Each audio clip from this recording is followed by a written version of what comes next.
Hello, everyone, and welcome to another episode of The Lifting. Today's episode is being recorded on 10/21/24. We got a special guest again here tonight. Brian Tseng, the Solar Bee, is here with us this evening as we're recording this evening. So we're going to be talking about the 2025 Disclosure Now conference and do a channeling to go along with this. So Joanna, why don't you do the law of one before I forget to do it? We are all one, and when one is harmed, all are harmed. When one is helped, all are helped. Therefore, in the name of who I am, and I am one with all there is, that only the highest good be done. We pray for you, your friends, your family, your loved ones, to let healing energies in. Let them love you, let them nourish you, and let them bring you to your highest good.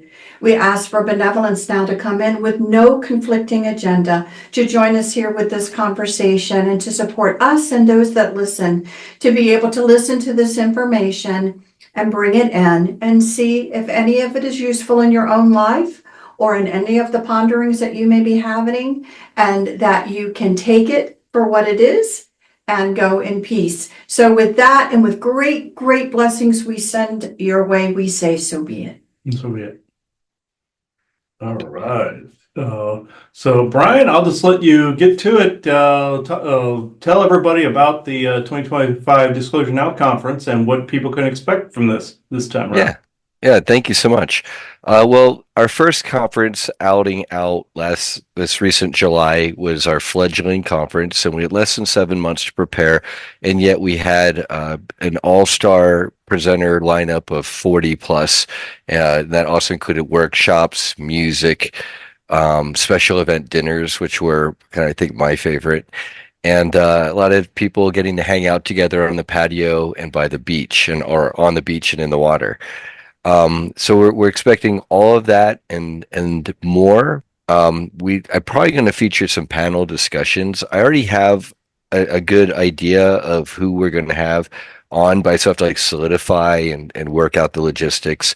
And I'm kind of dripping out we're having this person's presenting and this person will be presenting, but it over time, especially as the bandwidth of our web admin and everybody opens up more, thankfully this time we've got for another 9 months almost, or 10 months from now. Okay.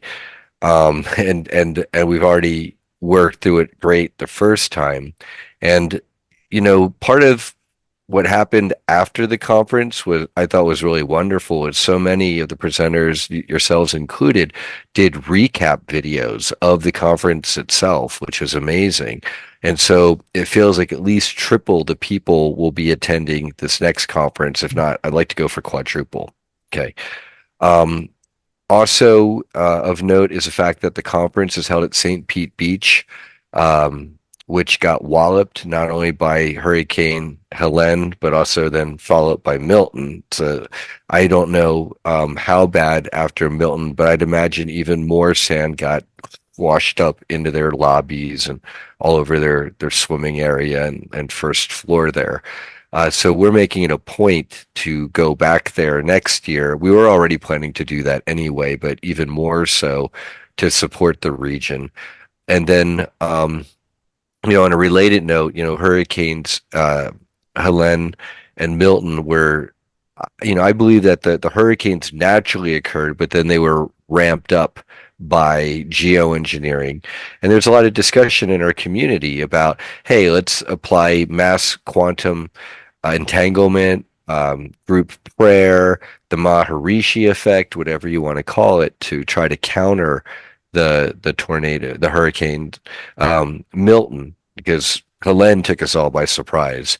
For Milton, round 2, and according to, I believe it was Sasquatch, the forest people, they said we took it down from a 5 to a 3 by collectively working together. Mm-hmm. And it was basically fighting against everybody because of the fact that there was a program running within it to keep regenerating it over and over again. Even Joanna looked inside of it and saw little faces inside of there. Even a couple friends of mine in Nebraska looked inside of there and saw the same thing, like there were these beings in it. And another one that lived in Florida actually saw a spaceship sitting in the center of it at one point, basically fueling off of it, trying to basically get some of that collective energy off of it. So there was a lot of things going on there at the same time to regenerate that storm. So taking it down to a 3 was actually more of a monumental accomplishment, more of one than people think it was, because they brought Wow. 5 because it was pushing this way so much.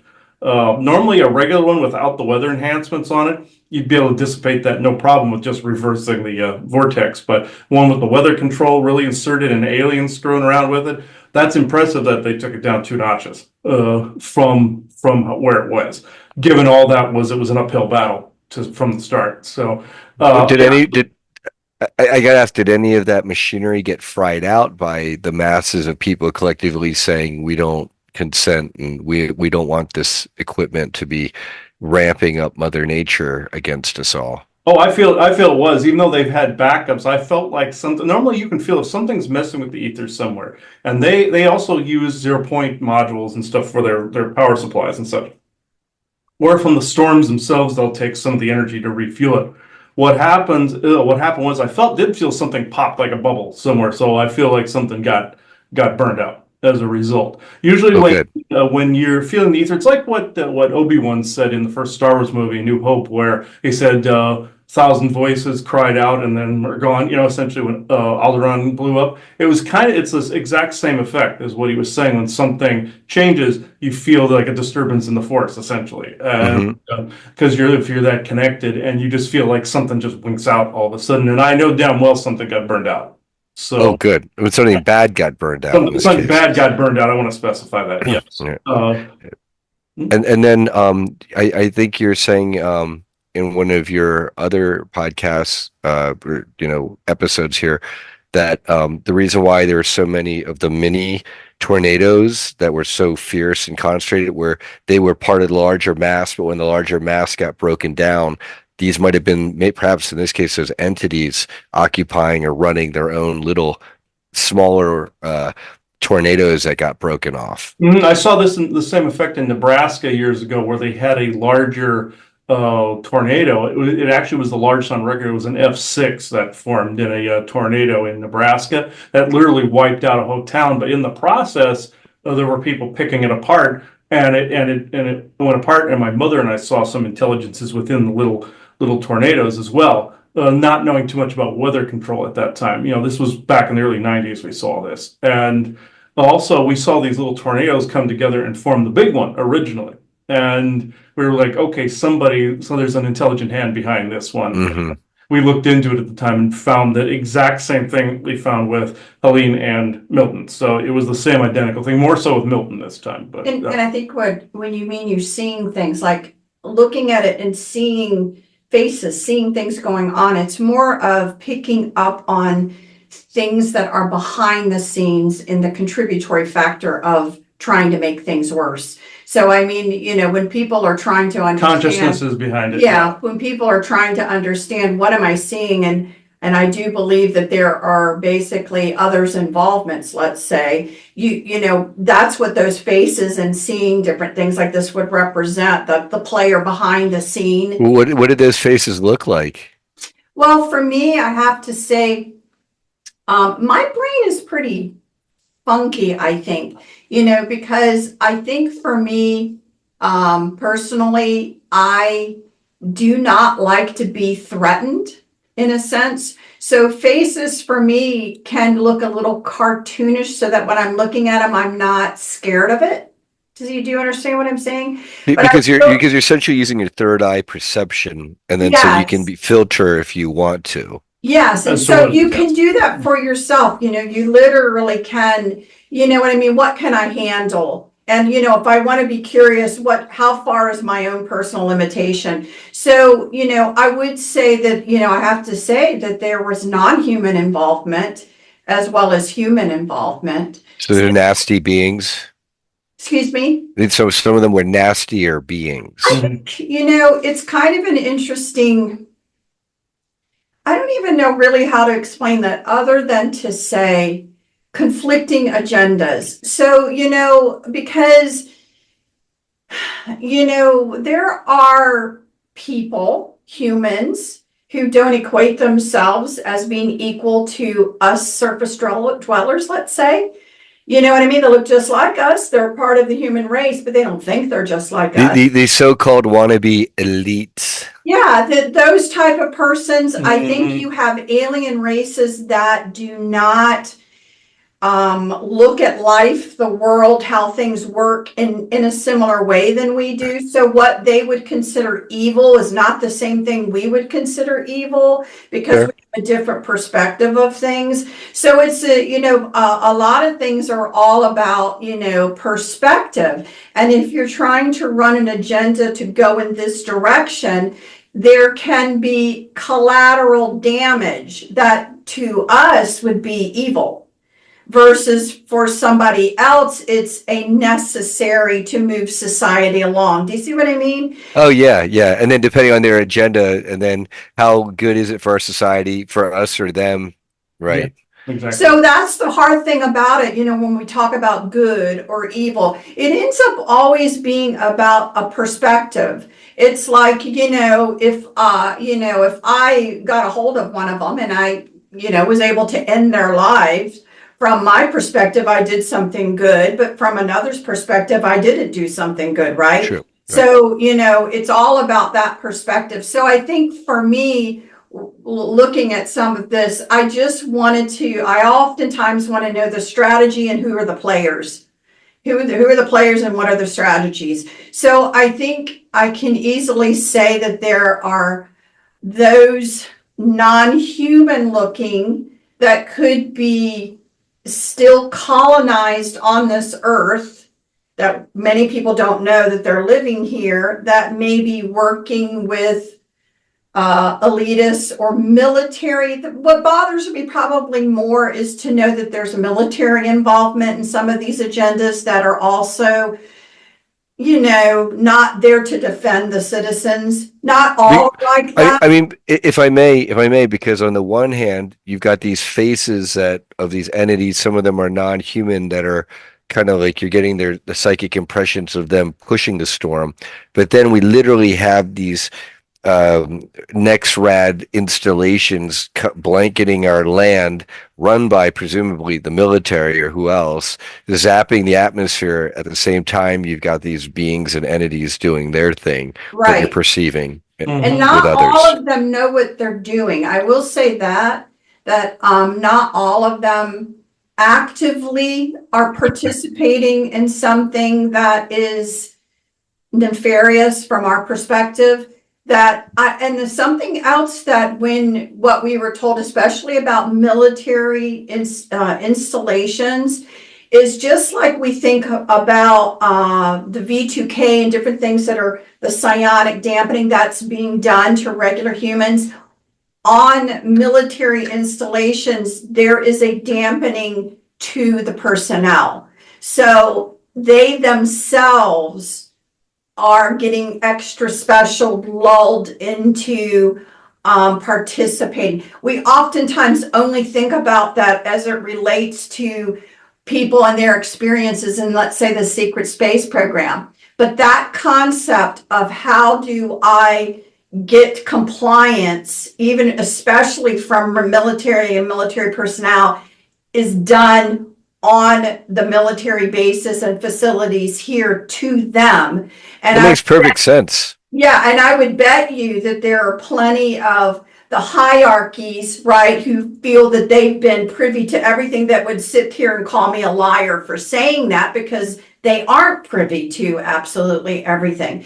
But, and then you do have those at a different level that they are in agreement with the agenda. The bad news is that oftentimes, because you don't have the coherent different factions of the cabal, they're not all in alignment and in agreement. Now, they may have some things that they are all in alignment with, like, for example, we want to stay in control, right? So that goes across the board. But how you do it and how you treat humanity isn't necessarily in alignment with all of them. They literally fight one another, and we are just caught in the middle. And so some of that, literally, when you think about, some of those dynamics, it is literally a part of that one faction giving a middle finger to another faction and the fighting and But that's going on there. I've got an example. Someone was asking me the other day, are the deep underground military bases being cleaned out or not? Because there are some people in the community saying, "Oh, all the bad reptilians and all the bad ETs are gone. It's only the friendly ETs flying the friendly skies. Don't worry, people." And then other people are like, "No, I don't see any evidence of like underground bases being cleaned out. There's no such thing as a white hats, blah blah blah." I seem to think it's somewhere more in the middle of there, and that these underground bases, for example, one day they might be controlled by bad guys or one faction of bad guys, and then another, perhaps, hopefully, the white hats might sweep in and take control of that underground base. And one of my favorite proofs of this is there was a while, and if you follow ZetaTalk.com, and I don't agree with a lot of what they say, and they really downplayed like the scamdemic and all that, but the bioweapons, but they have a lot of great data, for example, like showing what look like earthquake maps showing like but they're picking up really, instead of earthquakes, looks like explosions that are all in like lines, like 1,000 mile like stretch, and they're like blowing up at like 10 kilometers average depth along like 1,000 mile stretch in perfectly straight lines. And that to me would indicate underground tunnels perhaps being kablooied. Do you have any feedback on that? Oh yeah. I've heard that very same thing. Like some things were being collapsed. I know what you're talking about all the explosions like that, and some of the underwater explosions too were very very similar. Like we were witness to one of those back in 2016, I believe. Yeah, I believe it was at Ocracoke Island or the Outer Banks. No, it was literally Outer the Banks. Outer Banks. Oh, It the was Outer the Banks, most amazing thing that actually happened to us. So in the Outer Banks, I hope people get a chance to go there sometime. Again, when you get there on the beach, there's no artificial lighting. So at night, when you're walking the Pitch beach, black. you're walking a dark beach, right? Because they really do that. And we like to, because Chris uses them in some of his work, we like to collect seashells or whatever. So we'll go down to the beaches to try and do that. And we were just happened to be out walking that one night, and I still can't believe it. We heard a boom off in the distance in the waterway. We heard a boom. And, there's a lot of military, there's a lot of stuff around. We didn't give much thought to it. A few minutes later, so you got to remember, this is pitch black, okay? We see all the stars. These waves roll up that are on burning fire red. The water was burning. The water, like a fire was washing up on shore, but it was encapsulated in the water. Was rolling. And it was, like a fire would be bright. It just was, and you could feel it too as it was coming up. So it was wow. Amazing thing that, we had seen, and then, we had received the information that there is warring. There is warring going on between the military and the Myrmidon right now. And obviously we were seeing the tech, you know what I mean? We were seeing. Was that them blowing up the Myrmidon? Oh, it was actually them just firing things at one another. Myrmidon actually aren't weak at all. So if anything the military throws at them, they're just like meh. What's their tech like? They're not just, when you say Myrmidon, I was thinking like mermaid people. Oh yeah, mermaid. It's just like you've seen the movie Aquaman and Aquaman: The Lost Kingdom. It's the same identical type of scenario that you actually see there. That when they showed all the like the battling underwater, then you have the news reporters saying all the explosions under the ocean and the seismic activity. They were hinting at that's what was actually going on under the ocean. So not quite to that Hollywood fanciful level, but right. It's more like. But somebody was pointing out the exact things that were going on. It's a shooting war down there. The shooting war. That was blown. Pull your candle up because it was kind of that color, the red one, the one that's going the candle. Oh, the orange one, yeah. Yeah. So if you can imagine, it just blows your mind. You're watching a wave. Yeah, it was this color. If you can see the orangey. Yeah. If you can imagine, literally encompassed in a wave and water was fire in it. It was the most It was the most surreal thing, to be able to. Now, You could feel witness. heat coming off. now I got to ask, was your presence there heightening the situation, or would it have happened with or without you two I think walking it was along the happening with beach? or without us, but Okay. I think sometimes I call us, we bumble. It's like we seem to bumble. we were and supposed to see that be at the stuff. right I see. witness something to be able to talk about it at times, I think. And it was I still one of the most amazing things that I'm still, my mind's blown about it, because I'm like, how does that occur? How is that, how does that, but anyway, so, but a lot of that stuff happens, and we've tried to say, I guess from our perspective, is it getting worse or getting better? The powers that be that are a bit more nefarious and wanting to control a dialogue and agenda, they have not stopped. So in those sense, what they try to do is recreate themselves. They will become the, arsonist who sets the fire so they can save the day. They're ramping up the chaos. They are, and then they'll come in and try to be a savior to it in one way or another. That has not changed, and that's been going on for thousands and thousands of years. What is starting to have an effect and change is as people are finally pulling back the curtain and seeing things and questioning things, right, or the world around them, and no, they don't seem to have our best interests. No, did they just make a lot of people sick with what they just did? Is there a culling going on? When people now are starting, to question and see these things, what's starting to change is people saying, I don't want this. And so becoming aware, saying this is not the life that I want to lead, that I want to see passed down through the generations. And so in a sense, that collective energies, like we said about the hurricane, the collective energies are also allowing for an impact. Plus, there were agreements made.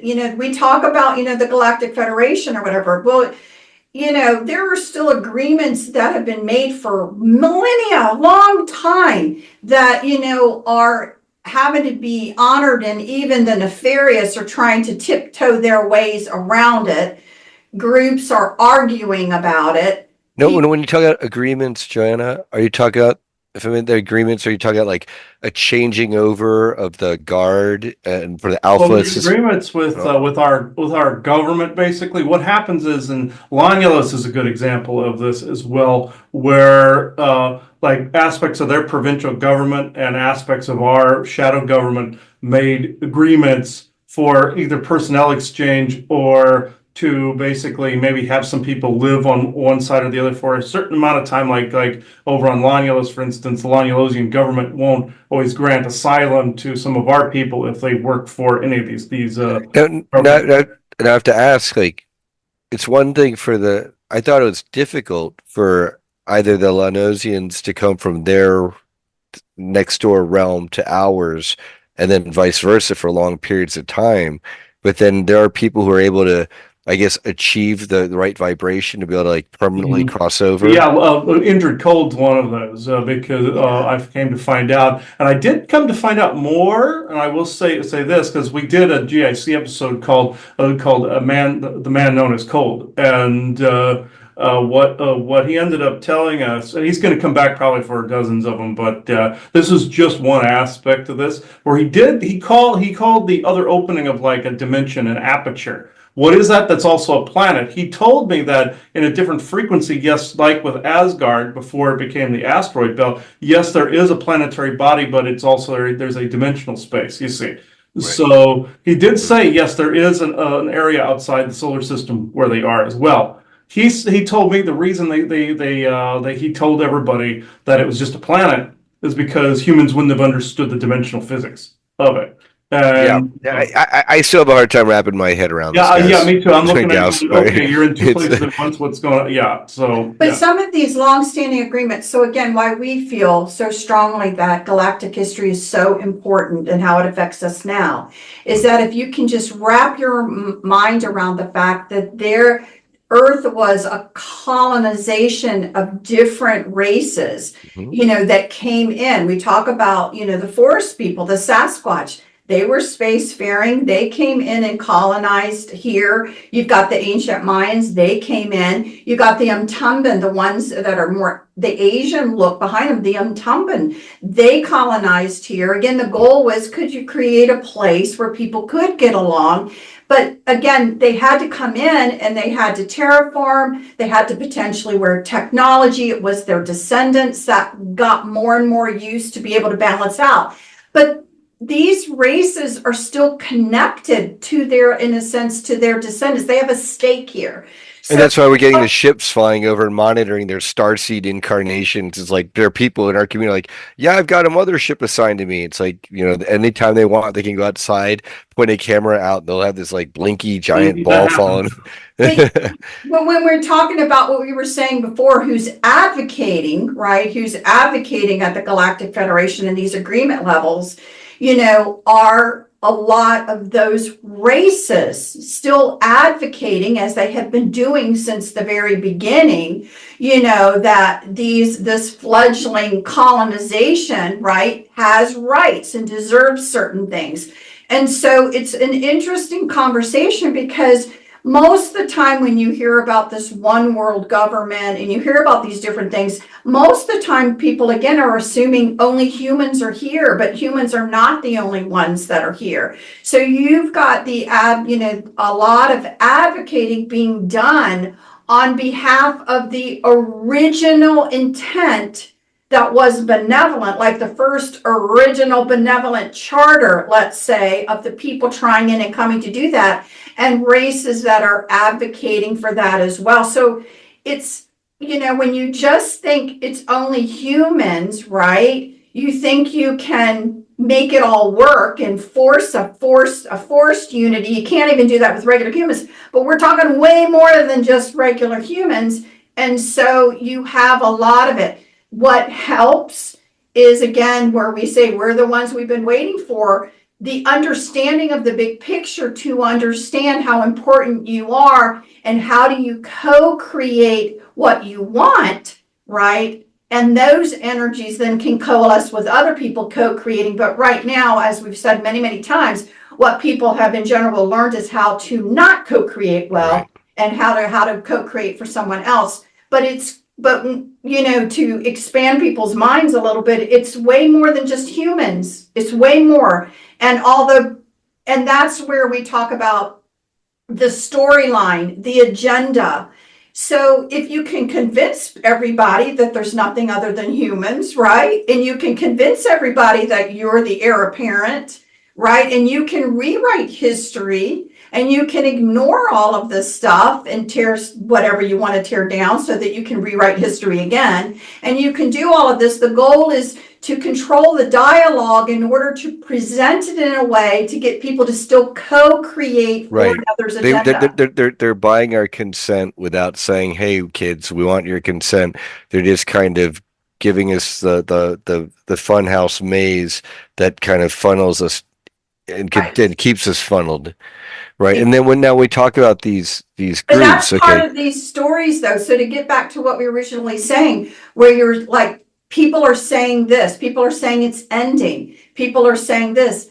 Some of those are still a part of those storyline creations. The narratives. The Yeah. narrative that people want you to believe. The best thing, as they said, the devil did, is making people think he wasn't real. It's kind of that. So some of these things that, we try to tease out, and I know a lot of people, again, who wouldn't want all of this stuff to be ending, right? But that's really just now some of it is just a regurgitation of tactics that have been used for, tens of thousands of years. And, Joe, and I refer to like false light promises, like Mhm. everyone sit back, you don't have to do anything, trust Yes. the plan. And it's kind of like for on the one hand, I do trust that there is a plan, but then I'm also going to do everything I can in my own power, wherever I am, to make that plan happen. well, it Exactly. has to be that way. Has to be that way. Yeah. Because Yeah. there is truth in that, because Yeah. we are greater souls. We do have greater understanding of things, you know what I mean? And we've circled the toilet so much, now's the time to create a unity that we haven't had that kind of positive experience, right? Because we went down the toilet first. So the negativity has to grab onto something that is real, that aids in our confusion, and then they can spin a story that we want to grab a hold of. So it's going to have to do something that's not quite just all BS. It's going to be based off of our heart and souls knowing certain things.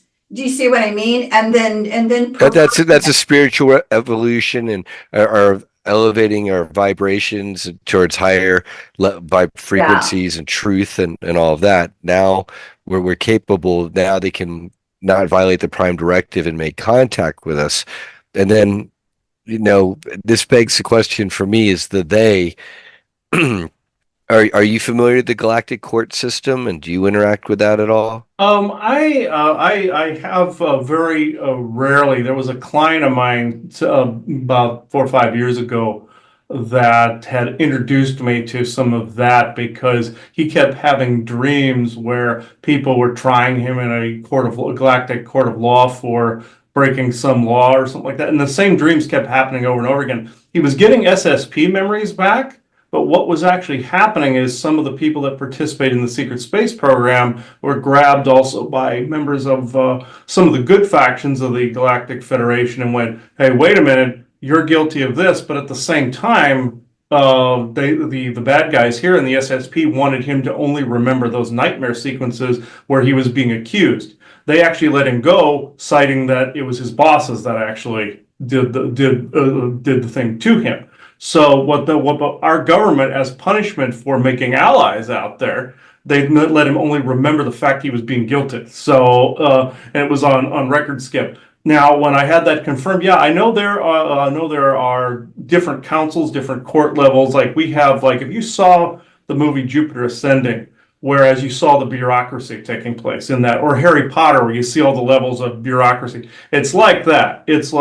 It's basically like some bureaucratic office that you go to here waiting on like a stamp for something or waiting on a approval for something like that, or the court system like our Supreme Court or some of the lower courts and everything. It's as above, so below. It's very similar, but just it's our system, but on acid pretty much, because it's like it's basically extremely convoluted, extremely bureaucratic, and think of like our Congress times 1,000 when it comes to the Galactic Senate. So it's they're all every now and then, or mix that Parliament into that. So and they show that in the film. They definitely show that in Jupiter Ascending. The whole process of getting genetically identified or whatever look like, yeah. That's pretty much accurate, yeah. One of the mythos, I'm going to use that word, that is out there right now, even regarding the Galactic Federation, is that because of what could be coming down the pike, they first have to get people to buy into the fact that, of course, they are there for your highest good.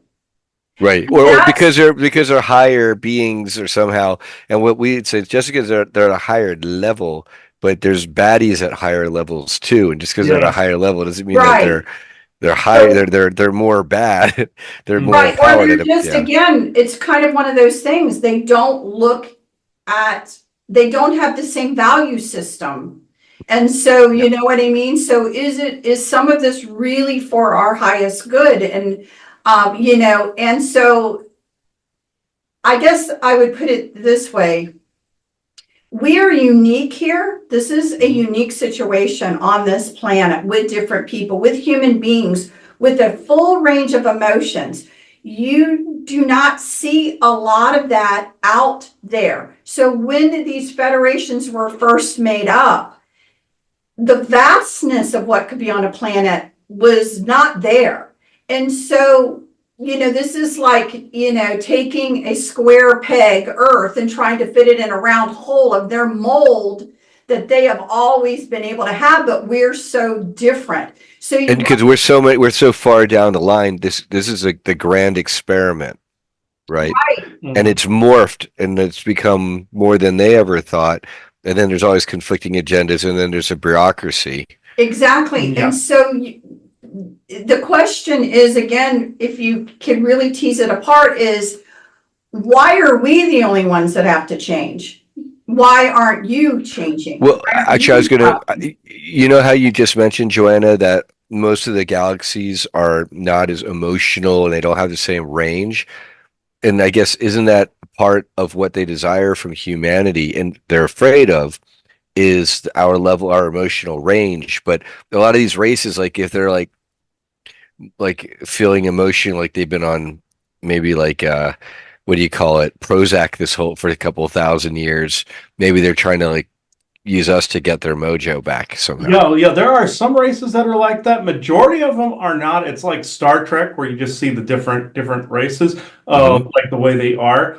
Now, where it is like that is races like the Ebens, like with the planet Serpo nonsense, Yeah. and Well, then we you don't have say nonsense. Is that nonsense or not? Because there are some aspects that are nonsense. They make them okay. They make them look really kind and benevolent, like humans are playing soccer with them and all this other stuff. It's like, no, that didn't happen. I'm telling you right now, that no, did they not were getting happen. chopped up and then having cloning done to the bodies of the humans that didn't make it over there. And Yep. having certain aspects that they did not deem desirable, like a wide range of emotions, taken out of the genetic coding. So this is what you have to understand. And when people are talking about hybrids and all of this stuff, people are focusing on, oh, they'll be smarter, they'll be more, but they'll also have things taken away. Depends on what that race or species, what their purpose is. Because I would have thought, oh, great, the Serpo grays, they might have taken their human specimens to try to rekindle and enhance their emotional matrix, and you're like, no, they probably wanted other stuff like taller, stronger, hardier, whatever, faster, but that Right. doesn't necessarily mean more Or emotionally reproductive skills that were Or that they've lost as lost, well. yeah. So I mean, right, I think what right, it is that right. what people don't really understand right now is the importance. When we joke about it, and we say, you need to look at yourself, but we also need to look at ourselves as who are we as a race and value that. It's one thing, if I came over and punched you in the nose out of nowhere, I hope there would be a moment you would be mad. You may even for a second wish I were dead if it was really hurting, right? But you would be the calm person of trying to calm it down. And when you put your foot forward and said something, it would most likely again be representative of you. But you would have had the whole swing full of emotions, right? Hmm. Leading up to the moment of who am I and how am I now going to present myself in this situation. What That is normal, and that's a part of what humans do. The other thing about what humans do with all that emotion is that they use it to energize whatever they're creating.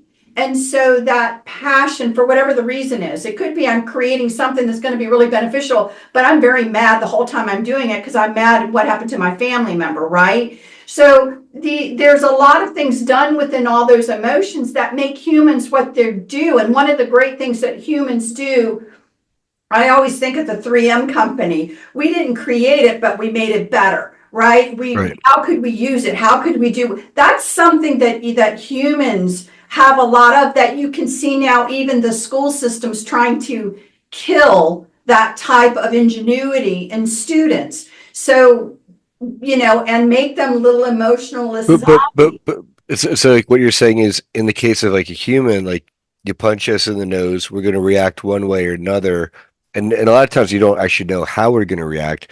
Like a Serpo Gray, you punch them in the nose and what? They're just like automatically running away to try to get a mob to like take you down. Like it were, It depends on the gray because there are some that will just do nothing. Some that will react violently, like the Orion grays, and then you have the evens. Yeah, they would just say, "Do that again," and I'm taking you to the ground, kind of thing. And then you have but couldn't even take a human to the ground?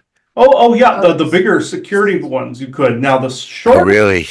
there's these Because I'm thinking like Skinny Bob. Like, what's Skinny Bob gonna do to me? well, You the know, skinny like maybe Bob also, psionically knock me on my butt, make me poop myself, but like but he's not gonna like left hook me, is he? You oh know? no, what they do is they'll just flip you and take you down. They don't have the muscle. They use like some kind of tech, and they just and they pancake you on the ground. So Oh, they yeah, use tech though, but they have tech.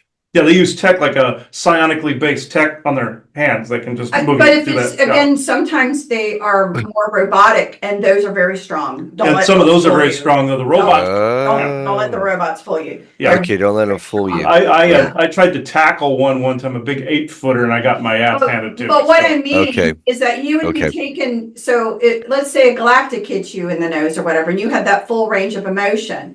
You would be taken to court now, even though you didn't do anything. You'd be taken to court for attempted murder because they read your thoughts and you had a murderous moment. Do you see what I mean? So you've you'd still got, be going through the court system as to what the nature of the They'd thought. audit. There's an auditing process because when you have telepathy involved, things get so much touchier. So Like right. like in Star Trek Voyager, where you had the species that was telepathically sensitive, and they accused B'Elanna Torres of harboring an angry thought that injured them in some fashion. And it's like, no, she's a Klingon. They do this. You know, that's Right. a culture. You It's know, that's what I mean. Both sides have to grow because, come on, grow a pair. You know what? If he didn't do anything, and again, whereas my feelings are, who gave you the right to feel you can read everybody's thoughts? Where is any sense of privacy? Because we would go out there and demand some sort of privacy. We would say, you develop your tech, you probably already have it, so that you can tone it down and not be so sensitive. Right. So we would be demanding that our culture and who we are not be genetically gotten rid of.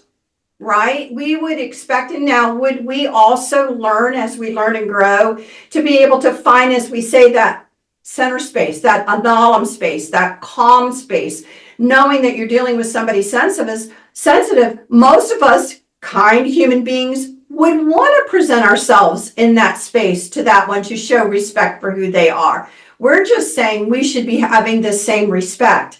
But right now, what we've been seeing is that's actually not the model.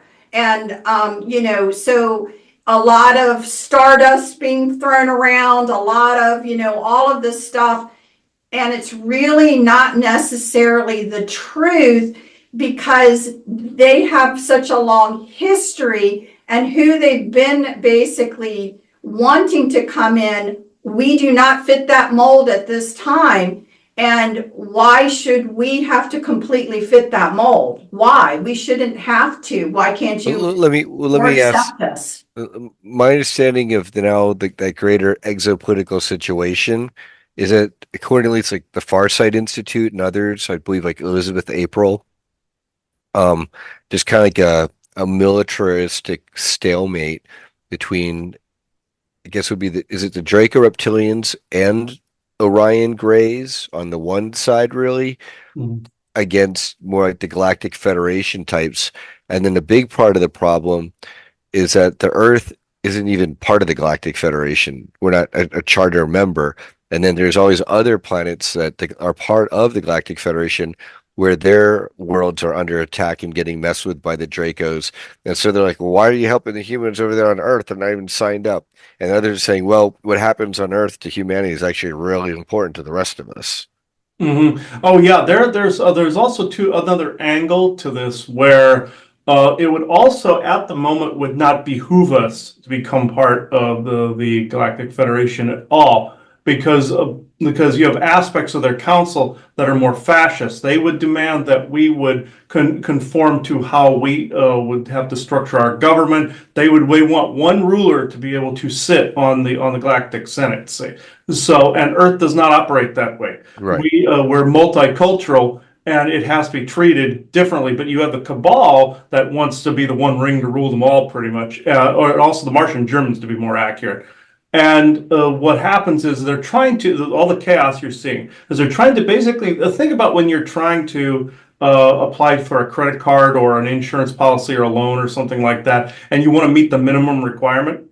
They're trying to get everything up to the minimum requirements so they can go to the Galactic Senate and go Ram it through. ram it through. I've got the golden ticket. I've got the golden ticket. Yeah, It's that's me. It's exactly me. what they're trying to do. We Yeah. represent Earth. Z. They're going to eat Z bugs now.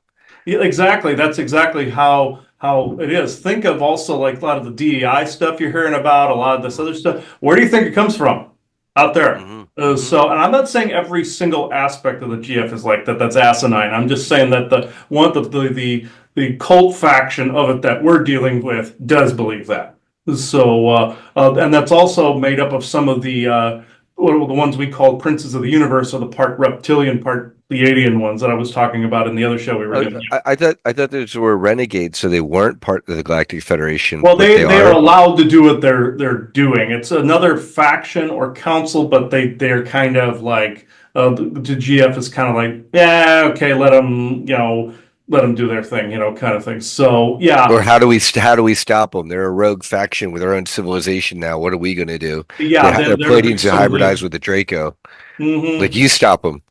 Yeah, if you guys stop them, cool. That's kind of how it is. And they're essentially the Aldebaran Nordics. Essentially, they're in the constellation Taurus, and those. Okay, so the Aldebaran Nordics are really renegade Pleiadians who are hybridized with Draco. Yeah, that's essentially it. Yeah, and I call them Orion Phase 3 because you have the Orion Greys, you have the elongated skull ones that they created, like Akhenaten. Then you have the third Phase 3, which are the hybridized Pleiadian Draco types. That I call them pretty boys. So yeah, and they do part of their. They look photoshopped, actually. Some of their nature, no matter how pretty they look, they do want it. It is in their nature to want to dominate and control, and they will do it with chaos. So, I mean, I think again, people are having a really hard time really understanding, what's out there, and again, it's natural again because of the thought of a higher source, a higher power, gods in different religions that have, more tech, more knowledge. Like you were saying before, that somehow benevolence comes along with that, right? And it's actually just not true. And so bureaucracy came along with it. Yeah. Right. Bureaucracy, red tape. And again, not getting along, or again, even in a organic unity, what are the threads that they do agree upon and ignoring the rest? Do you see what I mean? So it's not even the Galactic Federation. There are agreements and trade agreements and this, that, and the other, but is there this overarching that they all agree about it? Absolutely not. And so people need to understand these things so that, no, we all don't want to look the same. Do we want that for our descendants and everything? Do we want everyone to only have this range of emotions? Do we really want? But right now, what happens, unfortunately, is that chaos can be thrust down into a society in such a level that you'll agree to anything to make the pain stop, right? And I gotta ask: is this a lot of these Mars Germans, for example, they're trying to force this? And then I gotta ask, as it seems like the other side is losing their grip down here on Earth, is a similar thing happening up there in space and in the breakaway colonies, or what is the scenario there? You see, it's the Martian Germans here. Yes, they're one of the main bad guys here. You have some of the satanic cabal, and then you have all these other little military factions with different banners and such out there as well. White Hat. Then you have some that are just out for themselves, things of that nature. They might hate the Martian Germans, but they don't like the people, kind of thing. You have that kind of dynamic going on. And then it's an as above, so below. You have other factions out there in space that, for lack of a better term, I just call them pirates, because you have some space pirates, salvager types out there that may trade with the Galactic Federation. You have other people that are member worlds that want to see the laws change, because there was an agreement signed with the Orions quite some time ago that they would have a seat on the council. But then, of course, the overall government would still be in charge, the planets would still be in charge. But then the Orions put a little stipulation in there going, okay, leave Earth alone for a little while. We'll handle this. This is basically in our purview for the moment. No one say the Orions, are these Orion Grays or these Dracos? Or are they A, both? a little of both, actually. Because Orion is it like an Orion Empire, and then is Orion Empire still there, or is it broken up, or It's is it in? broken up. It used to be an empire, but after the last Great War that took place, they didn't get they had their asses handed to them, but at the same time, the good side also lost. So parts of the good side lost too. It was like attrition. It was like nasty. Essentially attrition. Yeah, it was extremely nasty. That was the last end of it was about 500,000 years or so years ago, and then some of the species here, they tried to annihilate them further on in time, and then the wars still continue. That's why you have the Mahabharata, where you see them warring even here. The And war, is this like is this involving like they've captured some of each other's side souls and they're being held to this day?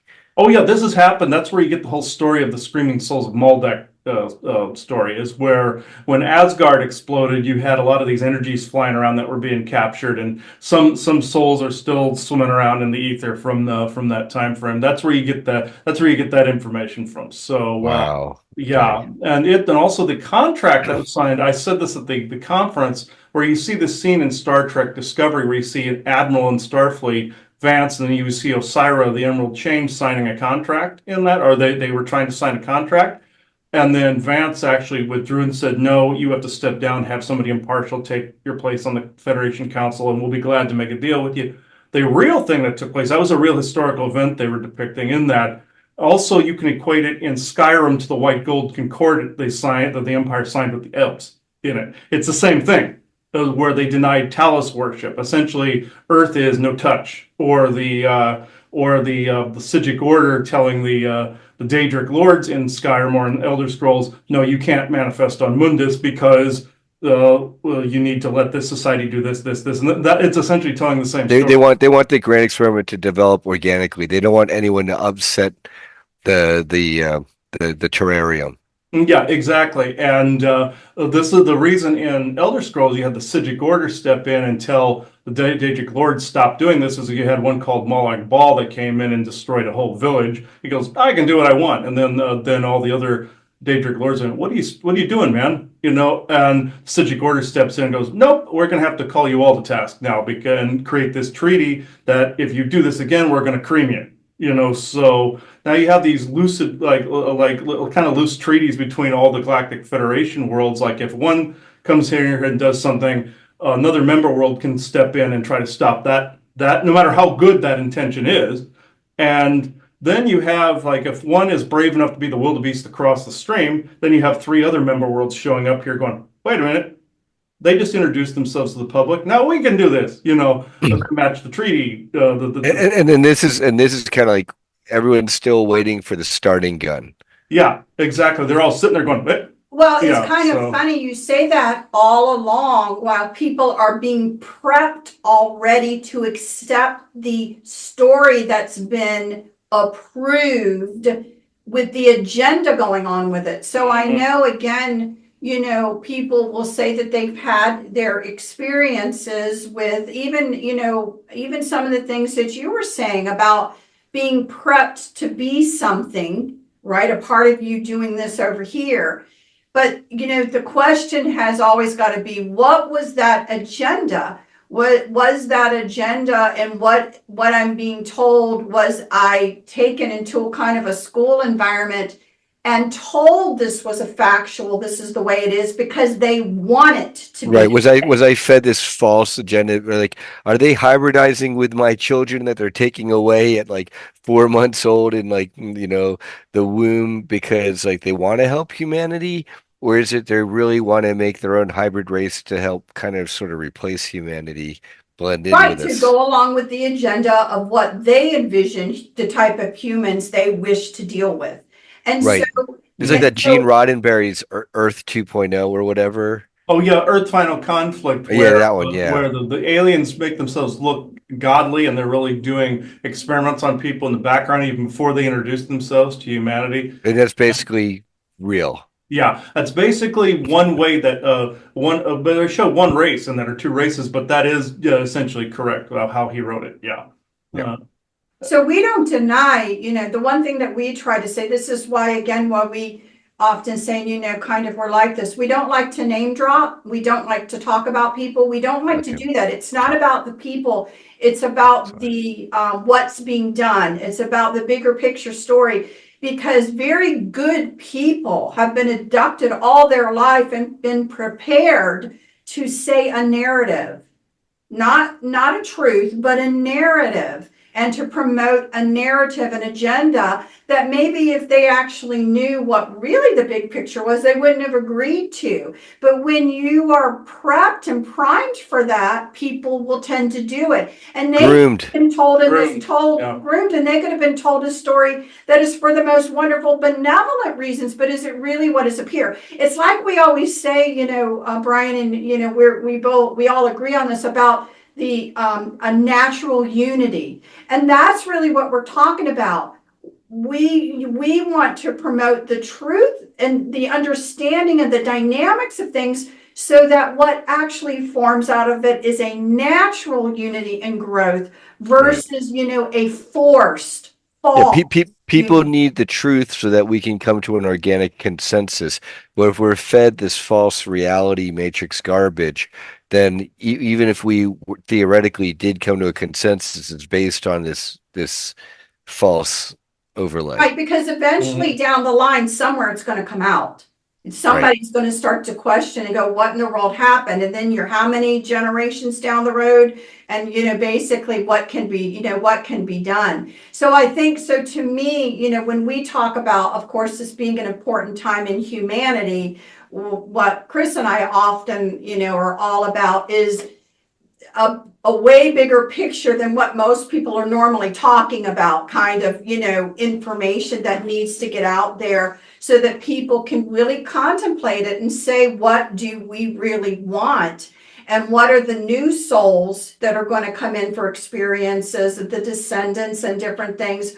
What do we want for them? I mean, so as we are handing the baton off, right? What have we done before we hand off the baton? So that information for us, but we really knowing the dynamics, knowing what has been done to groom people, unless we really know that this is pure evil, this really is evil, this is evil intent, this is really as psychopathic as you get, and we'll call that out, right? But in general, there are many, many, many people that it's not black and white like that at all.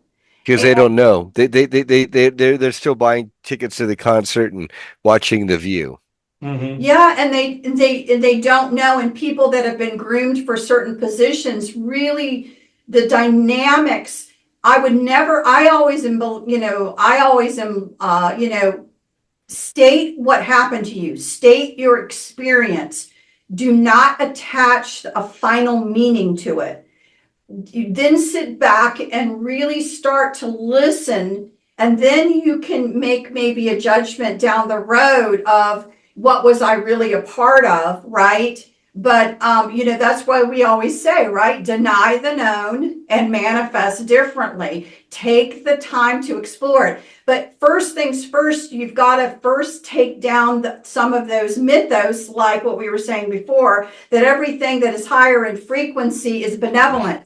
That everything, do you see what I mean? So you have to tear some of those belief systems that you don't even realize you concreted them in your You know what it life. is, I've fallen prey to this. It's really at the end of the day wishful thinking. Yeah. We're like, Yeah. oh man, this is so exhausting down here. Gosh, at the higher levels, it's got to be better, right? It's the whole as And it's above, like, so below thing where, yeah, but some of it's yeah. better, but then there's a lot of it that's Not. even worse on a magnified level. But let me share one quick story before I know you wanted to channel. But let me tell you one quick story of why, again, I'm so hopeful about this. And I'm like, it's not what it was. We are able to talk about this. Think people are trying to make it difficult to have these conversations, but we are. Multiple years ago, when we were crossing the country and stopping and visiting people and doing talks or whatever, when we were heading to Arizona, we actually were in Missouri, and someone had put together a group to hear us speak. And where we ended up being was a place that the conditions weren't right for channeling. It just couldn't be done. And Chris was faced, what am I going to do? And he decided, I got to be true to myself. I cannot do this in this environment, right? Well, there was an older gentleman in the audience, and he was in his 80s at that time, and he since has passed from what I understand. But he was there, and he came up after it, and he, told Chris that, he has had in his life similar gifts, has guides or whatever.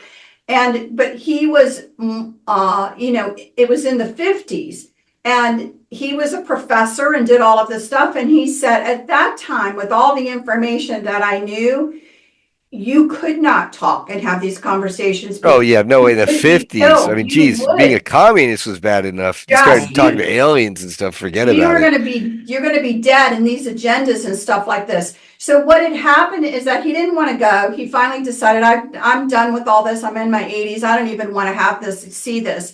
And he said, it was my guides that forced me, literally harassed me to the point to come hear you talk. And he said, to Chris, he says, I would have pegged you as a fraud, except you knew you could not channel. And this is a horrendous environment. And he said, then I started listening. And then my guides, the point of my guides were, you can talk about some of this now. Because again, he joined some groups and started having conversations that he could not have his entire life. No. And he finally could, have some of these conversations. So I say that, I know everybody, we always joke, it's not instant pudding, right? You're feeling the pain, you want it over in the next year, and it's not happening like that. But it is not as horrible as it was. These conversations are, oh yeah, being able to happen. So absolutely, we're so much further than having to wait till like 3 a.m. or whatever for the Art Bell days. Oh yeah, right. we listened to Art Bell, like I said to you before, when '97, when that famous call came in on Art Bell, we were that one with the panicky person that was actually killed on the other end of it. And you can find that on YouTube now. Yeah, I've heard that. And the power was out. We were sitting with a little old '50s transistor radio that my grandmother had in the basement. It was still working, and the power was completely out. October snowstorm of '97. Which knocked out the power for almost the entire city. It came down so hard and so fast. We were sitting there listening to Art Bell, and that's what we happened to hear. Right, like the very first broadcast I ever hear, I hear that. So it's like of Art Bell. I was hooked after that, listening to Art Bell, and then Coast to Coast for a little while after that. But yeah, I thought that was actually quite interesting. But also to talk about something before I go into channel, what you said before about some of the beings that are in some of these other different dimensions using tech. And people have a hard time with this one because they think higher is better. There isn't really a numbered scale. It's just they're all operating at once, just like a lot of different timelines in the multiverse are. And then these could be different versions of us from other universes that happen to look like something ghoulish too. So you have that going on. Then you have these different vibrational scales and different like omniversal, super omniversal areas too that are a gray area, no pun intended. But then it was magnificently shown on Babylon 5. Very great example of like a supposed higher being that had to have some kind of suit or protect. And Draco and other areas have to do this too. Where the character of Kosh, he's a Vorlon in the show Babylon 5, and he wears this suit the whole time, this encounter suit, and he's actually energy physical form inside of that suit. No one's ever seen what he actually looked like ever. And so at one time where the character Sheridan is falling to his death, Sheridan's a friend of his that they formed a bond over a period of time, and Kosh, the Vorlon, is his guide essentially. And so he acts like a guardian angel. And as he's falling, he opens up his suit and goes, jumps up and grabs him. And Sheridan sees him for what he looks like. He has an elongated skull. He's like this guy in like a Galactic Federation looking like uniform and everything. He floats down to the ground, puts him down, jumps back in his suit. Everyone else saw whatever deity they happened to be worshiping, saw that. They happened to see that. That's why the Vorlons weren't allowed out of their suit because of the weird entanglement people would have with them from their own biases and religious beliefs, whatever they decoded, encoded. And that happens to be a true effect. Well, Sheridan goes to thank him later on. And he turns back and Kosh looks at him and says, I am sorry. Too many people were looking at me. I now have to rest for a few days. We'll see each other again, that kind of thing. And what he meant was because he was so open, so transparent, all of those people were focused on him with that worship energy because they saw their deity, their own home deity, whoever it was, out of their holy book, and they drained him. Oh, it drained him. Okay, it They didn't drained feed him, him. it drained him.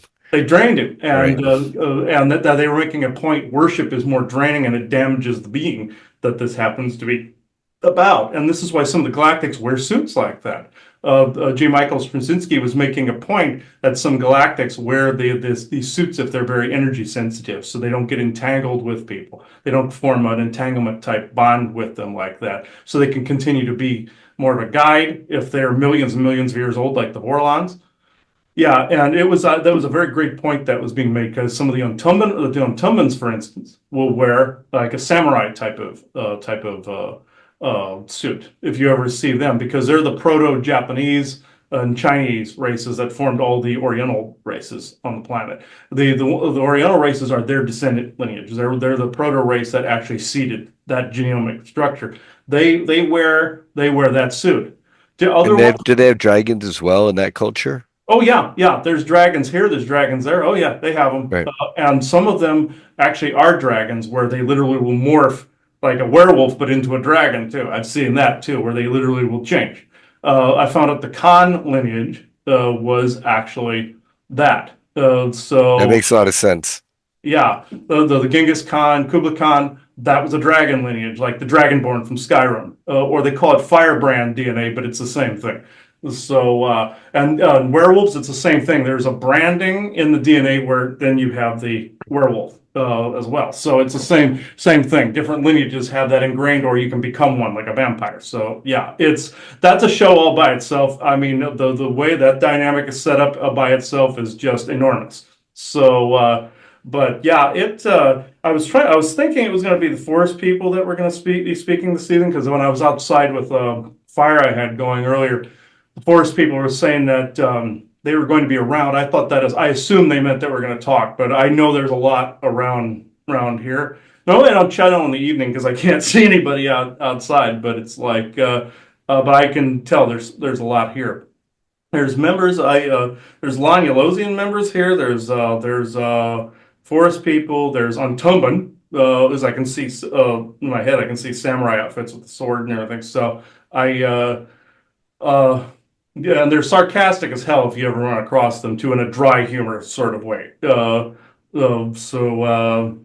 very Asiatic humor. Very Asiatic Like humor. like if the boss comes and finds you sleeping at your desk, they don't say, wake your ass up, son, or I'm going to fire your ass. They say, looks like you could use some vacation time. Yeah, that's like, yeah, it looks, Right? or they'll say something like, looks like your honor has been waning today, or something. Yeah, exactly. Right. Basically, dumbass, get up, that kind Yeah. of, yeah. So, yeah, I've run across that multitudes of times. Okay, which being is actually speaking? There's like 3 or 4 dozen of you here. So, Whoa. so there's like, I'm seeing Lanyalosians. Is Indrid Cold present? Let me see. Was Valiant Thor present? Okay. Both Injured Cold and Valiant Thor are there as well. All right. Okay, Isaac, which one's talking? Is it going to be who? Oh, is it you? Of course they're here and you want to speak. You're always here. Okay, let me see. Yeah, I don't think you've met him yet. So let's see. I heard him say he'll be sorry. Okay. He's about probably the most South Park toilet humored Beavis and Butthead person you're gonna run into at the conference. So yeah. But normally not doing that. No, not doing that. Off the record. Off the record, yes. So yeah, basically a whole episode of South Park would be probably about him. So not yet. Okay. All right. Okay, Isaac. Yeah, I assume it's you, even though the others are all here. Okay. Ooh. You know, you don't have to go so slow. You can come in. Okay.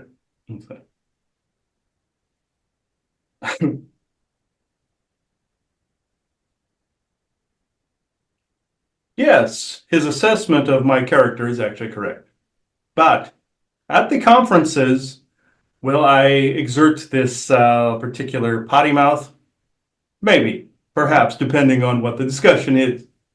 But that is not why I happen to be here. This discussion, I know, was all over the place with the Galactic Federation rules, along with the conference information, and this is actually one topic because of the fact of the conference, especially where it is situated within Florida at this point in time. Did you not notice the warring centrist between the multiple factions always seem to hit the same generalized area? This is actually an important footnote, you see. Even though Florida naturally would get hit by storms, or not, throughout history, you have ETs and such that would battle over these particular areas. You know why? Because this is a piece of Atlantis. So, Florida is above, also down into the Bermuda Triangle, and further on into the Bermuda Triangle, you have a piece of Atlantis there. The triangle and other areas of the opposite end of the tether or the conduit on the other end in multiple different time frames and universal fragmentaries did happen during the Atlantean Lemurian War. These were the result of their temporal weaponry, you see, on each other. You can thank the Orions for this one, setting that fight up. But the reason that that spot where the Serata sits is so important, can you guess? There is a ley line intersection there that the Bermuda Triangle wants to gently graze it and go further north into North Carolina every now and again and go down further back down to Florida, depending on the time of year. In the time of year of the conference in July, it's just grazing the bottom of that area of Florida. Now, further on into the year where you have hurricane season, there's no such thing, by the way. It's like saying cold and flu season. That is a marketing strategy. Also, it is a co-creative excuse they like to give people so that they can throw storms at each other during that time of year. You see, it's basically their Christmas. So, in this particular notion, let's say, the Serata is actually on a more fluid ley line intersection that actually bobs, like having a bobber on top of the ocean. It moves and flexes slightly. This also gave rise to you figuring out to have the conference there to begin with, you see, because you were being guided by multiple groups to do so. The forest people will claim they were the first, because, yes, okay, they were the first to actually come out of the closet there, I suppose, but in more ways than one, because I'm not going to let them contest this one, but they make fun of me on a regular basis. So they came out there, a few other groups did, both bad and good. Military groups realized what was happening there, and you saw what ensued last year with some of the V2K-ing. So, with that said, it is good to have a mix of people there because of the fact that you have multiple parties that have multiple vested interests in such a venue. Even a fledgling venue, especially a fledgling venue, because you have bad ones that want to try to influence, and you have good ones that want to try to influence. So, this is why the forest people wanted to have one of the first says there, because they want to see this succeed. You see, in both an online and offline, and physical and non-physical venue, and also in that particular way. So, I can keep babbling on, no pun intended. Well, I have to ask Isaac, both Arkeem Ra and Yemi Janae, we're all sitting together, I think on one of the last nights of the conference, and they said that they saw like almost like a giant golden portal curtain coming down from the sky, hitting the earth, and then like spreading it across in a line. And I'm almost wondering if they were seeing like this ley line grazing our area. You're also seeing very much like, say, if you would look up in the night sky and see the stars twinkle, and it's really because of the atmosphere.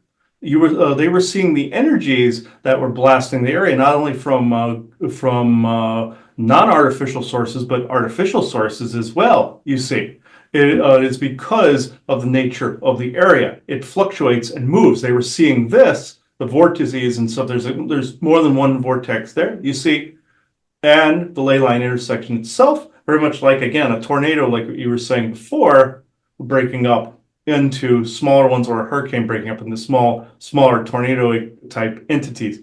In this, you were seeing some of the AI trying to intersect that, and they were also seeing the natural energies of the area. It used to be a very mystical land back in the times of the Fountain of Youth. This is where they get the stories of Ponce de Leon and the Fountain of Youth, you see, because these were actually bits of technology that were left over from the Lemurian and Atlantean War.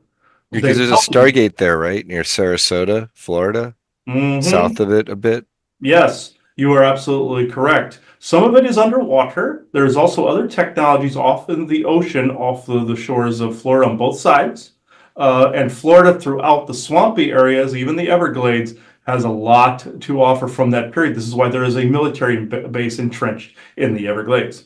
If you went further enough in there, you would see soldiers walking around and waiters guarding a small fort. It's actually mostly underground, under the water, there in the Everglades. They hoped people were afraid enough to go into the Everglades because of the alligators and the snakes. Hence, why they let the snakes be planted in there to begin with. Why hire security if you don't have to? You see. Right. So they want people to be afraid they're going to be eaten rather than explore the back country. You see. And I can't exactly blame people. I wouldn't want to be eaten by a snake or alligator either. Right. But that's the least of their problems. There's mantids and a few gray species wandering around in the back country and the bayous as well, doing their little thing, let's just say, back there. Mostly insectoids, I might add. But there is a major military base within the Everglades that they put most of the propaganda out there about people being eaten alive if they went out in the Everglades in the back areas. So even though that will happen, it's not as scary as you think it is. So this is where I can go into more questions if you like. Yeah. Boy, in terms of your people, Isaac, are you from Lanilos?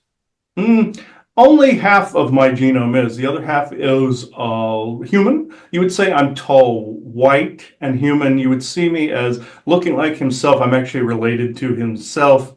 I'm 7 feet tall and basically look like a large human. So And are you part of the Galactic Federation? Well, maybe by the by, there are these little offshoot groups of Valiant Thor and Indrid Cold. Technically, you can call them company men, let's just say. Unlike Valiant Thor, like to say he likes to say he does things his way. I tend to do things a little bit of my way.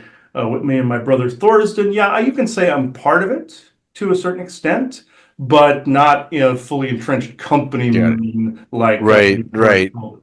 Okay, got it. You're not expecting them to throw a huge ceremony and give you a gold watch at the end of so many years, but you're happy to participate until then.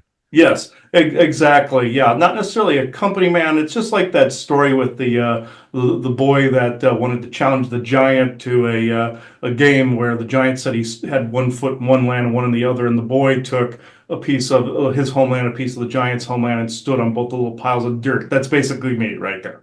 Okay, But you got have it. to be fair about that conversation because there are folks that have again, in order to play in the sandbox, you have to have some sort of association with the Galactic Right. Federation. Association, but yes, Yeah. not like Okay, uniform wearing. To get credentials. Otherwise, Yeah. you don't have Right, any credentials. They're near. and even Valiant Thor would say there's a difference between an associate and a full-blown, I'm like 100% with whatever Right. you say. An official or agent.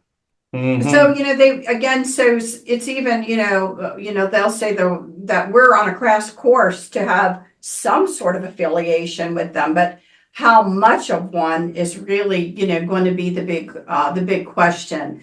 And, do you know all the secret handshakes? Are you at that level? Or are you just kind of this loose association, get with it what you can and then kind of still do your own thing. I make fun of the people that do the secret handshakes actually, because like Valiant Thor and Cold, they will say they don't do the handshake thing, but they kind of do. Where do you think some of the Masonic groups, the good portions of them anyway, get some of the procedural things from, with the secret handshakes and the doors and the back closets and things of that nature? The GF and some of the other offshoots actually came up with some of those procedures. I kid, and Valiant Thor's rolling his eyes at the moment. Cold could give a shit. So it's the Valiant Thor knows he's being made fun of. I kid, it's not necessarily just the secret handshake. It's more of a live long and prosper type of deal. But you get the idea. Right. Those signals and gestures. Mhm. Well then, uh, Isaac, in terms of our timeline for achieving full disclosure and getting humanity on our way to somehow joining the Galactic Federation officially, can you give us any, if not timeline, like dates, any sequence of events? You actually do not want to really join the Galactic Federation, or have Earth join it. It is more or less Earth becoming who Earth is supposed to be as a society. Okay, that makes a lot of sense because the more I'm learning of the Galactic Federation, it doesn't sound like we necessarily have to join it, but it's more like what's it going to take then for Earth to become at least a level one civilization? The level one civilization is not a rushed unity, it is an organic unity. What you're seeing now is a forced inclusivity taking place. Your DEI hires, let's just say, Yep. because of a faction of the GF, you see, that also believes in this. There's some races that feel that you have to insert certain races in certain areas and test to the point where you want to bludgeon them to death with a sledgehammer. So, with that said, I ignored that portion. But with that said, Earth needs to form its own little federation while you still have your nation states intact, doing what they want to do on their own sovereign territory. They just agree to disagree, you see. Right. So right, instead of some new world order where we dissolve sovereignty, we need to have each nation have its own lawful sovereignty, but then come to a consensus through whatever governmental body. Yes, and even keep its own currency where you can translate it into galactic standard to be able to trade. You see, that is the proper way to do it, not the Martian German way of the master race taking over the entire planet, you see. So they've tried this once before in ancient Rome, where they tried to convert everybody to Christianity. Now they tried it with the new world religion of the New Age, and then they tried to infiltrate the UFO communities, etc., etc. It is starting to break apart in that area to where everybody's forming their own consensus, and rightfully so. So there are some things working. This is why your conference, being more genuine in this area, is actually very badly needed at this point in time. This is why you were guided to create this to begin with. And again, it Yep. doesn't mean you can't have agreements. Mhm. You know what I mean? Trade With- deals with and the like, trade yeah. deals or this, that, and the other. But what, again, that whole carrot and a stick of, joining it. What, again, we're the square world now, and we can't fit as we are into that Yeah, round hole exactly. one. And so, Right. So could we even join if we wanted to at this point? No. Right. Close, but no cigar in this particular way. Now, like I But said, we don't. And listening to what you two or three have to say, we don't want to join. No, thank you. no, and also I hate to break this party up, but there is another party that wishes to speak at this point in time. So I will step aside. Cheers, Isaac. Let's see. Where are you exactly? Yes. Which one of you two? Haha, yes. It is now going to switch over to Injured Cold.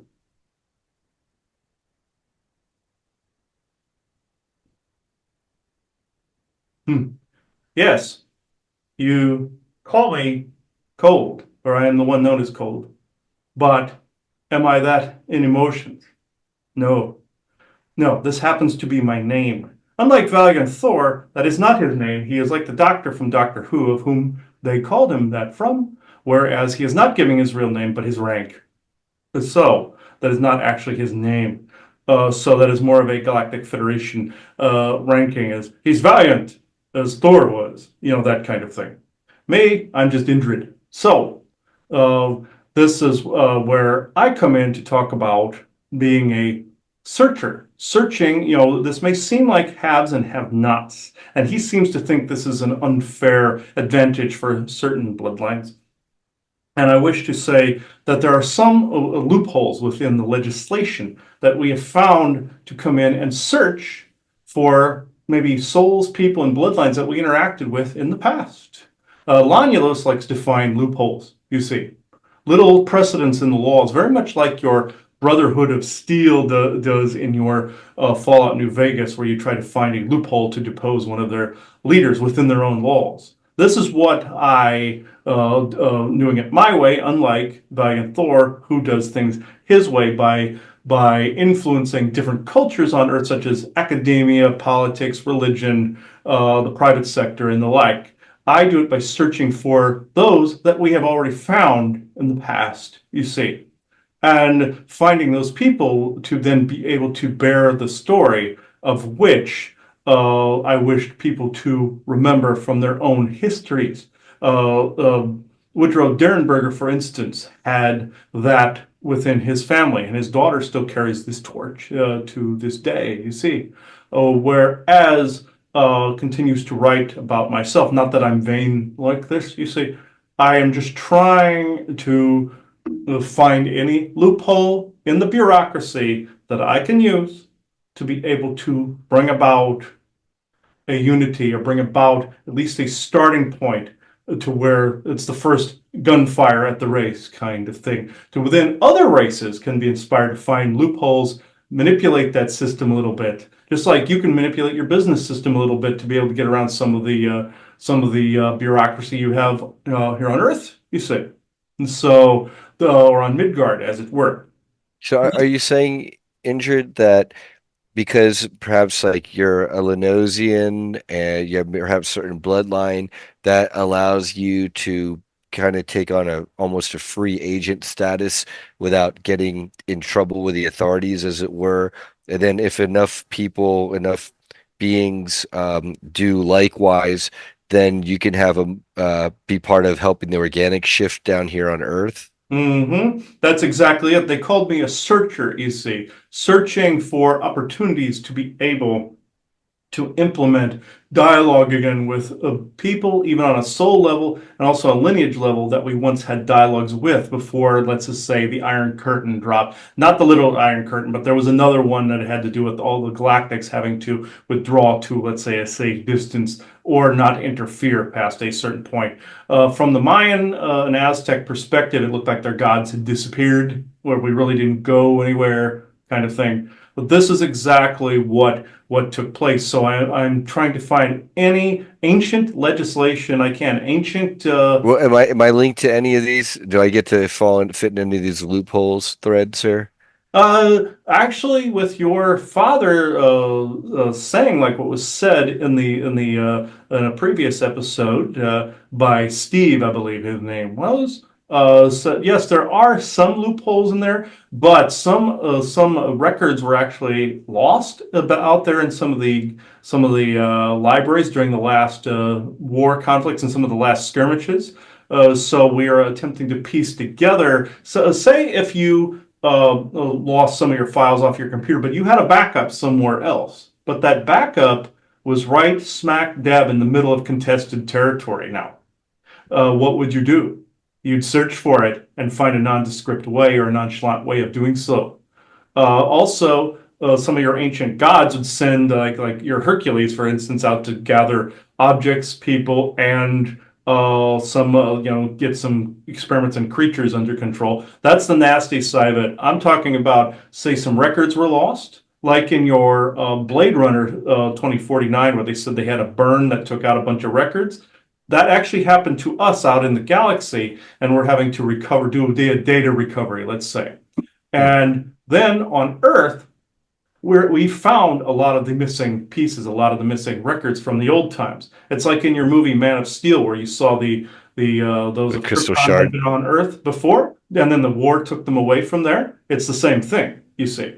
So, therefore, yes, your family does fall under that, but does not mean that we would be able to just all of a sudden, wham, be there and show you Lonulus. It doesn't So work. and you can't just like grant me a craft to like fly around and say, "Hey, everybody, this is real. It's real. Hey, check me We would out." absolutely love to do these things. There are complaints about this loudly and often, but we only partially kid. We say loudly and partially often. But at the same time, we understand the grievance because we wish this as well. We hate legislation. He calls me a company man. Isaac calls me a company man, and me and Valiant Thor company men. I suppose you can say that, but within those bounds of those rules, then we can form a bridge to the colony that was lost to us so long ago, and then find a way to help Earth forge its own path and its own destiny, you see. Yeah, yeah, absolutely. Well, is there anything, I mean, I'm throwing the conference. Is there anything that else I could do or any way that we could combine our efforts without violating any of the rules? Because I understand the need to abide by rules. If you're not a company man, then they might kick you off of the scene. Yeah, exactly. Isaac, on the other hand, he says he's not a company man per se. He just doesn't wear the uniform, you see. He's more of a jeans and t-shirt type. He's plain clothes, He's plain plain clothes. clothes. I'm more or less the formal dress uniform. That is, if I wore clothes, you see. I would. Okay, That is what the birthday suit is, my dress uniform. You see. right. My people are traditional that way, at least most of them. So we would shock you greatly if we showed up at your conference. You would think it was a nudist colony, which is where some humans got the idea from, by the way. But it sprang into a different religion, a religious base after a while that created two factions, one good, one malignant. That was the Orion's fault at that point. But at the conference, what you can do is just do as you keep on doing and keep doing it well by always tweaking, reorganizing, and stay in the same spot. It's a PowerPoint. So stay there. You will draw in the attention as long as you stay true within true benevolence and no conflicting agendas. You will draw these groups to you that need to be there, and you will minimize, I say minimize, the amount of the negativity that an eye, he calls it lovingly the eye of Sauron, that is gazing upon that area. Why do you think also that hurricane kept hitting that same spot? The PowerPoint, but also hoping to discourage people from going to that part of Florida at any time of year, you see. It wasn't just about your conference, it was about the PowerPoint, but the conference happens to be within it, you see. Did they try to hit our conference in any way this last July or Mhm. you Mhm. know Yes, they did. Yes, they did with V2K mostly, and nightmarish dreams, electrical issues, things of that nature. That you experienced the electrical issue. They stayed a day later, and all the power of the grid area went out. You see, so this was a military group that was doing a lot of this. were they But trying to hit us during the conference and they got forestalled towards the end? Is that what happened? Like if yes, they there had were their too way, many. it would have happened in the middle or beginning of a conference to keep people even from getting there. Yes, exactly. They were preventing people from getting there. They were preventing people from some equipment malfunctions, but we delayed them long enough to where they caused their temper tantrum after people had left. You see. Yeah. And we call it a temper tantrum because we know 3-year-olds that have better manners than these particular factions do. And these are human factions, by the way. These were military, malignant, arrogant little toads, essentially. So, one of a multitude of them. But these were more like shock troopers that decided to cut the power and then tried to look in the different rooms to see if there was anybody left from the conference because they were held back for too long, but not only through legislation, but energetic perceptional confusion, you see. That's what some of our people are good at. And also Fuma and Seymour, the forest people, do these things as well. So do dogmen. And various other races as well. They will cause some of this perceptional filter illusions, very much like in your Doctor Who, where he shows Martha this key wears around his neck and shows this perceptional filter, what it looked like, where you go, it looked like a ghost. This is essentially what we were doing to them, just going boogie boogie until after everybody was gone. We didn't exactly attacked them directly, that would have been in violation. So what we did was we just put up little perceptional filters, the same as if somebody was, say, trying to get through a hallway and you just dumped a whole barrel of Legos through and you had nothing but bare feet. That's essentially what we did today. That's effective. Cow chops. Yes, exactly. It was the same thing, and it pissed them off until the day after the conference, and they just basically lost their shit, pretty much. So that's essentially what it boiled down to. Now, in terms of um, gains that we made for this conference, are there any gains that you can speak to that we made that we don't necessarily know of down here at this level? But like Audrey Walters, for example, she was saying that there were certain groups that were in their craft getting to meet above our conference and engage in trade and negotiations, and that in itself was very beneficial. Yes, that indeed happened. There's a lot of space traders that around that you will see will begin to frequent conferences like that. And this did happen, by the way. You had a few that were perusing the wares and perusing around the site, even though it's a fledgling conference. And he likes to say in his Strange New World Star Trek program, it was depicted properly of an alien trader owning a thrift shop in Tomorrow and Tomorrow and Tomorrow. That was actually 110% accurate as to how some of our people operate, or galactic, I will say, more generally speaking. Yes, there were trade deals going on. There were discussions going on between different races, above, below, and all sides. To what's going on. This is also why the forest people wanted to be part of that. They normally aren't engaging in conferences that aren't with their name only on them.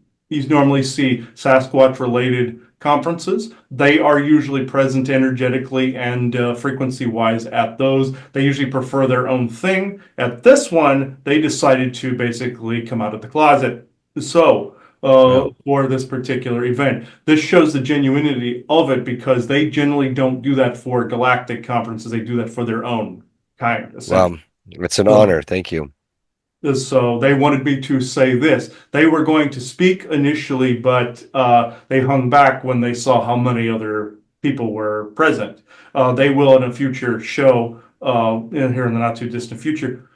But did you have further questions? I'll go one last one. The Farsight Institute and I think Elizabeth April, maybe others, they've spoken to things very rapidly escalating in the next like 6 months, hitting this election in the next 6 months towards disclosure and a lot of big events as opposed to other beings or groups and saying, oh no, it's going to take more years for all this to play out. Can you give us any perspective on that?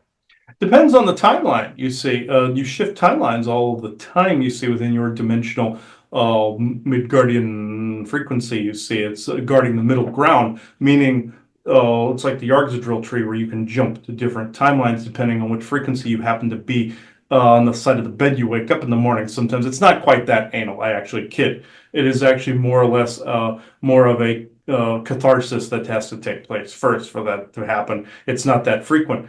But it actually will take a number of years for some of this red tape to iron out. But what you are also seeing are some of the initial stages of this, like with your conference and others like this, to whereas certain venues are starting to be seated in different places to have these different meetings on the ground level versus on the governmental level, you see. Right. Oh, yeah. Yeah. It's okay. That makes a lot of sense. It's going to take a while for the organic growth to really kick in, but the meantime, changes are happening. I'm hoping, I guess one last question, I take that back. Is there an Earth Alliance where there are military white hats here on the Earth level who are working with, say, the Galactic Federation without violating the Prime Directive to help counter the service to self forces? No, it's not quite that black and white, unfortunately.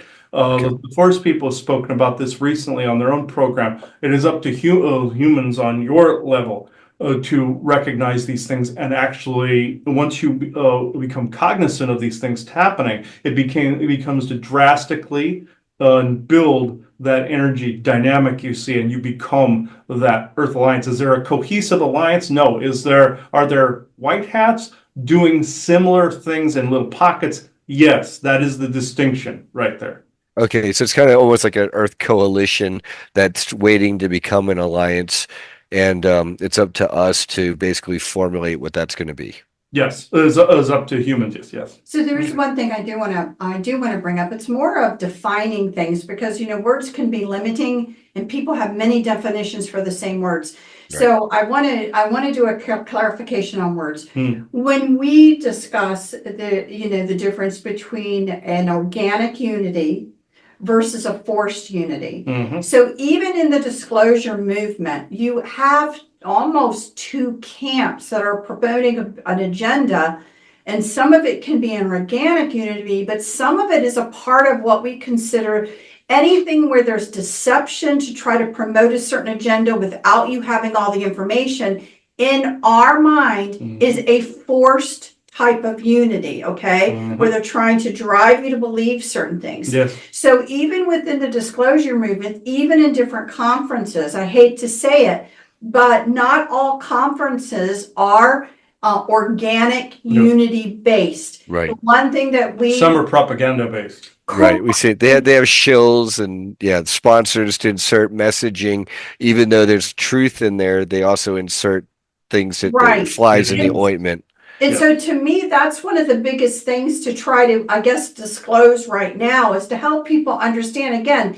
And we're not in the business of talking about people because we know the complications of how they became who they are. We're not about that. But what we actually want people to know, and I don't know if you have any other comment on this, is the fact that when we say organic unity is not just talking about this. It's allowing for the totality of the information that is known to come out without an agenda to allow people to form what they Right. want versus, an agenda. The that's unvarnished talk about truth. things, right? We, That is we, gonna we try- want the unvarnished truth to have true organic development versus Right. a Yeah. mockingbird.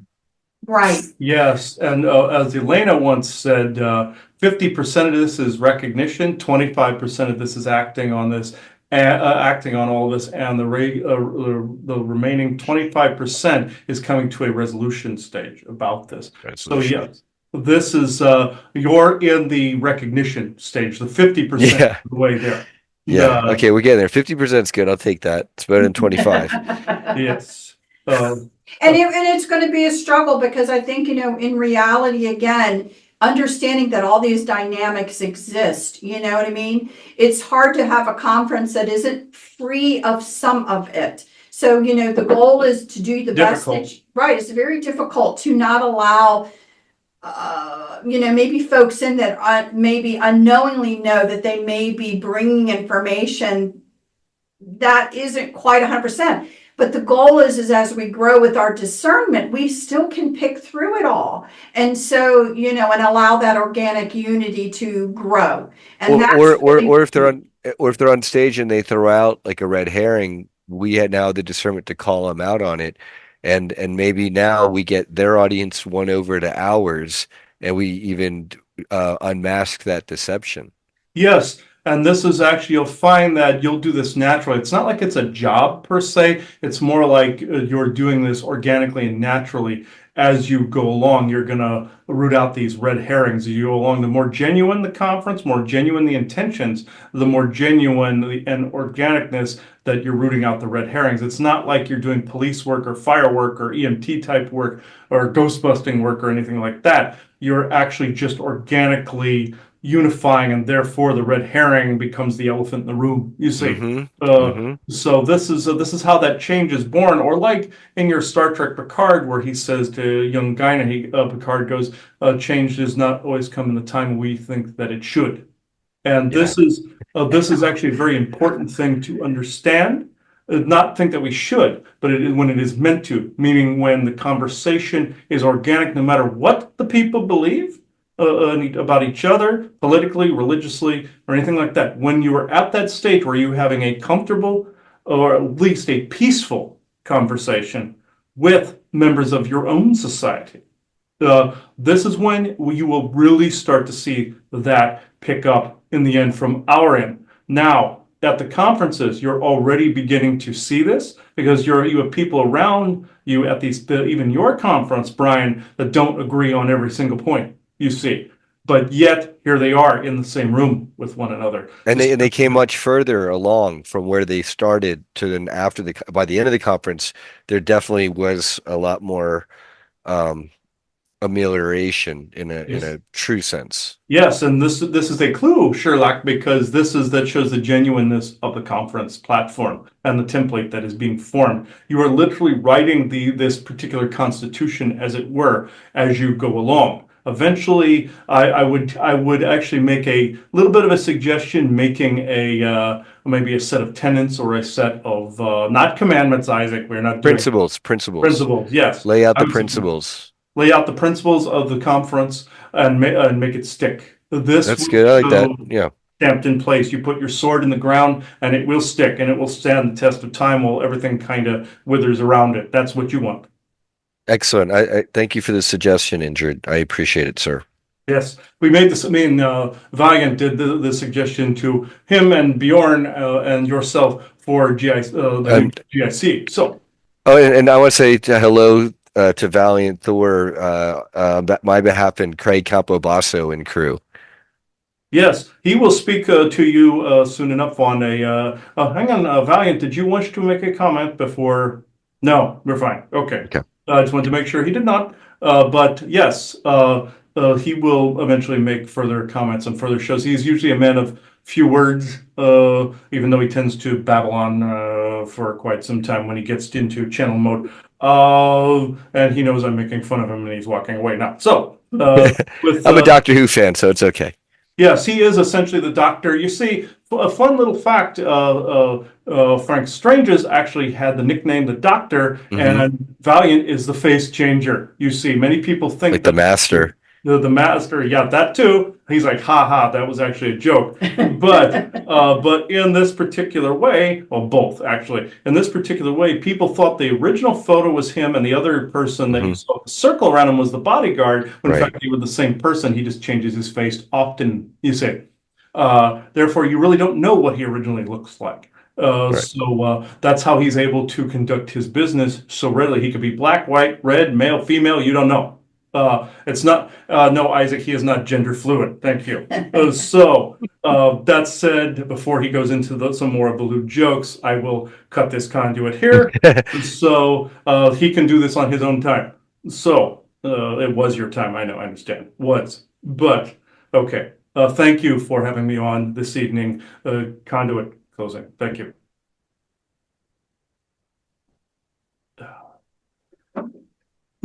He's a jokester too, but he has dry humor. He's like the Christopher Walken of the group. So, That's awesome.